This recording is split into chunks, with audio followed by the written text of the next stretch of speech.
Quando a foto apareceu no grupo de chat da faculdade, o coração de Lucas parou por um instante. O que ele não imaginava era que aquele momento roubado com Miguel iria desencadear uma cadeia de eventos que o forçaria a confrontar tudo o que sempre escondeu. A imagem mostrava os dois se beijando discretamente no Parque Eduardo VII em Lisboa numa tarde de outono e agora estava espalhada entre colegas professores e até conhecidos distantes. Lucas sentiu o pânico subir pela garganta enquanto as mensagens de choque e piadas cruéis enchiam a tela do seu telemóvel. Ele era um estudante de literatura de 21 anos na Universidade de Lisboa, filho de uma família tradicional de Alfama, e até então a sua relação com Miguel, um rapaz de 22 anos que estudava engenharia, tinha sido um segredo bem guardado. Agora tudo estava exposto. Ele correu para casa evitando olhares no campus, o peito apertado com medo do que viria a seguir. A mãe ligou primeiro, a voz trêmula, perguntando se era verdade. O pai, um homem rígido que trabalhava na construção, mal conseguiu falar quando viu a foto. Como pudeste fazer isto à família? Foram as primeiras palavras que ouviu ao entrar em casa. Lucas trancou-se no quarto, as lágrimas correndo enquanto Miguel enviava mensagens desesperadas: "Vamos enfrentar isto juntos, amor." Mas o peso da vergonha era esmagador. No dia seguinte, na universidade, os sussurros seguiam-no como sombras. Alguns colegas olhavam com curiosidade, outros com nojo. João, um amigo próximo do curso que sempre parecerá apoiar Lucas, foi o primeiro a enviar uma mensagem: "Desculpa, mas isto é demasiado estranho." Lucas não sabia ainda que João tinha sido o responsável por tirar e partilhar a foto, movido por ciúmes e medo dos próprios sentimentos reprimidos. A noite foi longa. Lucas pensou em terminar tudo com Miguel para proteger a família, mas o amor que sentia era mais forte do que o medo. Ele recordou como se conheceram numa festa de estudantes, como Miguel o fizera sentir visto pela primeira vez na vida. A identidade que ele tanto lutara para aceitar agora estava à mercê do julgamento alheio. Pela manhã decidiu enfrentar a universidade apesar do nó no estômago. O reitor chamou-o para uma conversa discreta, avisando sobre possíveis consequências, mas oferecendo apoio psicológico. Lucas saiu dali mais determinado, mas o conflito interno crescia. Seria capaz de continuar? A família exigia explicações e o pai ameaçava cortar o apoio financeiro. No final do dia, Miguel encontrou-o num café escondido perto do rio. "Não deixes que eles nos destruam", disse Miguel, segurando-lhe a mão por baixo da mesa. Mas Lucas sabia que o pior ainda estava para vir. As mensagens anónimas de insultos chegavam sem parar e a pressão social em Portugal, apesar de progressista em muitas áreas, ainda revelava as suas rachas profundas em comunidades mais conservadoras. Ele questionava se o amor valia todo aquele sofrimento ou se era melhor esconder-se para sempre. A jornada mal começara e já o estava até ao limite. No entanto, algo dentro dele começava a despertar uma força que nunca soubera possuir. Ele decidiu que não fugiria mais. No dia seguinte, enfrentou os colegas no pátio da faculdade com a cabeça erguida e respondeu às perguntas com honestidade simples: "Sim, sou gay e amo Miguel." O silêncio que se seguiu foi ensurdecedor, mas também libertador. Alguns aplaudiram, outros viraram as costas, mas pela primeira vez Lucas sentiu que controlava a própria narrativa. Miguel esperava-o à saída com um sorriso orgulhoso e os dois caminharam juntos pela Avenida da Liberdade, ignorando os olhares. Em casa, a mãe chorava, mas abraçou-o pela primeira vez em anos, dizendo: "Eu só quero que sejas feliz, filho." O pai ainda resistia, mas o gelo começava a rachar. Lucas dormiu naquela noite com o coração mais leve, embora soubesse que a verdadeira tempestade estava apenas a começar. As semanas seguintes trouxeram mais confrontos, mas também momentos de solidariedade inesperada de professores que partilhavam histórias semelhantes dos anos 80. Ele começou a escrever no diário reflexões sobre o que significava ser ele mesmo num país que avançava, mas ainda carregava cicatrizes antigas. Miguel tornava-se o seu porto seguro, discutindo planos para o futuro, uma viagem a Sintra para escapar ao bulício. No entanto, uma mensagem anónima chegou: "Sabes quem tirou aquela foto?" Pergunta ao João. Lucas sentiu um arrepio, mas decidiu investigar mais tarde. Por agora abraçava a nova realidade com coragem crescente. A sua transformação emocional iniciava-se ali entre o medo e a esperança. Lucas acordou com o telemóvel a vibrar novamente, mas desta vez não era insulto, era uma mensagem de apoio de uma colega do curso de teatro que também era gay e contava como passara pelo mesmo anos antes. Isso deu-lhe força para ir à aula de literatura, onde o professor parou a discussão para falar abertamente sobre diversidade e respeito. O ambiente mudou subtilmente. Alguns alunos que antes sussurravam agora ouviam com atenção. No intervalo, João aproximou-se com ar culpado, mas Lucas ainda não ligava os pontos. "Desculpa, o que aconteceu?" disse João, evitando o olhar. Lucas respondeu apenas, obrigado pela preocupação, sem suspeitar da traição que estava por trás. Em casa o pai finalmente sentou-se com ele para uma conversa difícil, admitindo que o choque viera do medo do que os vizinhos diriam, mas que o amor de pai era maior. A mãe preparou o jantar favorito e pela primeira vez a família falou abertamente sobre sentimentos. Lucas sentiu-se visto de verdade pela primeira vez. Miguel e ele passaram o fim de semana em Cascais caminhando pela praia de mão dada sem medo. Tu estás a crescer tanto, disse Miguel beijando-lhe a testa. No entanto, a pressão social não desaparecera completamente. Um professor conservador comentou indiretamente na aula e Lucas respondeu com calma mas firmeza, citando autores portugueses que falavam de liberdade.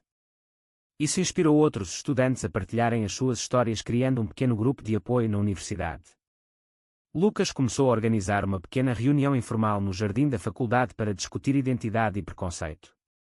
João apareceu, mas saiu cedo com desculpas farrapada. Lucas sentiu que algo estava errado, mas o foco estava na sua própria cura. Ele escreveu um ensaio para a cadeira de literatura sobre o tema da identidade escondida inspirado na sua experiência, e o professor elogiou publicamente. Isso deu-lhe confiança para falar com a família sobre o futuro com Miguel. O pai acenou com a cabeça em silêncio, mas não contradisse.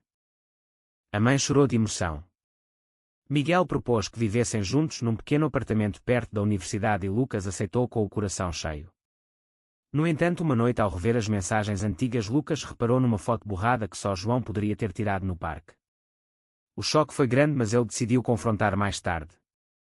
Por agora celebrava as pequenas vitórias, o apoio da mãe, o respeito dos colegas e o amor inabalável de Miguel. A sua jornada emocional aprofundava-se, transformando dor em força e dúvida em determinação. Ele começou a voluntariar-se num centro LGBT em Lisboa, ajudando jovens que enfrentavam o mesmo. Ali encontrou histórias semelhantes que o faziam sentir menos sozinho. Miguel acompanhava-o orgulhoso e os dois sonhavam com um futuro onde o amor não precisasse de ser escondido. A família começou a integrar Miguel nas refeições dominicais e o pai até perguntou sobre os estudos de engenharia.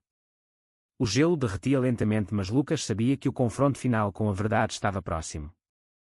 Uma mensagem de um amigo comum chegou: o João está estranho ultimamente, evita todos.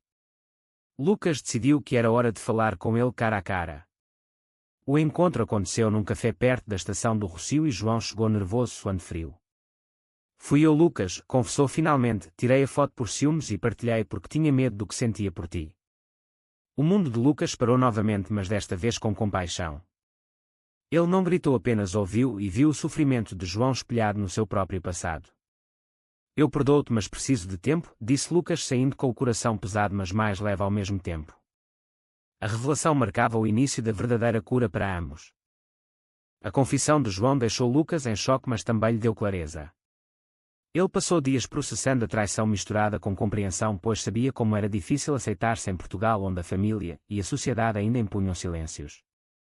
Miguel apoiou incondicionalmente, sugerindo terapia conjunta para processar o trauma. Lucas aceitou e nas sessões descobriu camadas profundas de vergonha internalizada que carregava desde a adolescência. O terapeuta ajudou a ver que o vazamento não o definia, mas sim a sua resposta a ele. Na universidade, o grupo de apoio cresceu e Lucas tornou-se uma voz ativa, organizando uma palestra sobre visibilidade LGBT com convidados de organizações como o ILGA Portugal. João assistiu à distância com olhar arrependido, mas ainda não pronto para se abrir completamente. A família de Lucas acolheu Miguel como um filho e o pai até reparou o carro dele como gesto de paz. No entanto, o conflito interno de Lucas não terminara. Ele questionava se o perdão era possível ou se a traição de João marcaria para sempre a amizade. Miguel propôs uma viagem a Porto para clarear as ideias e os dois passearam pelas margens do Douro falando sobre o futuro. Tu ensinaste-me a ser corajoso, disse Miguel. De volta a Lisboa, Lucas confrontou João novamente, desta vez com calma. Porque o fizeste realmente? Perguntou. João confessou que a família conservadora descobrira a sua própria orientação e o pressionara a provar normalidade, partilhando a foto para desviar a atenção de si. Lucas sentiu compaixão verdadeira e os dois choraram juntos pela primeira vez. Isso abriu o caminho para uma amizade renovada baseada em honestidade. A mãe de João até telefonou agradecendo a Lucas por não ter exposto o filho. O reitor da universidade elogiou o crescimento de Lucas e ofereceu-lhe um estágio em comunicação inclusiva. Miguel e ele mudaram-se para o apartamento sonhado, decorando com fotos antigas agora exibidas com orgulho. A jornada de Lucas aproximava-se de um pico emocional onde a dor se transformava em empatia. Ele começou a escrever um blog anónimo sobre experiências gay em Portugal que ganhou leitores e comentários de apoio. Uma noite o pai leu um artigo e disse simplesmente: "Estou orgulhoso de ti." As lágrimas de Lucas foram de libertação total. No entanto, uma última sombra pairava. João ainda lutava com a própria família e Lucas decidiu ajudá-lo a encontrar apoio profissional. Os dois reuniram-se com um conselheiro e João deu o primeiro passo para sair do armário. O círculo de cura fechava-se lentamente. Lucas sentiu-se completo pela primeira vez, capaz de amar sem medo e de perdoar sem ressentimento. Miguel planeou uma surpresa, uma viagem à Madeira para celebrar o aniversário, e Lucas aceitou com alegria renovada. A vida ganhava cores novas e o passado tornava-se lição em vez de ferida aberta. Com o apartamento novo e a rotina estabelecida, Lucas mergulhou no blog e nas atividades do Centro LGBT.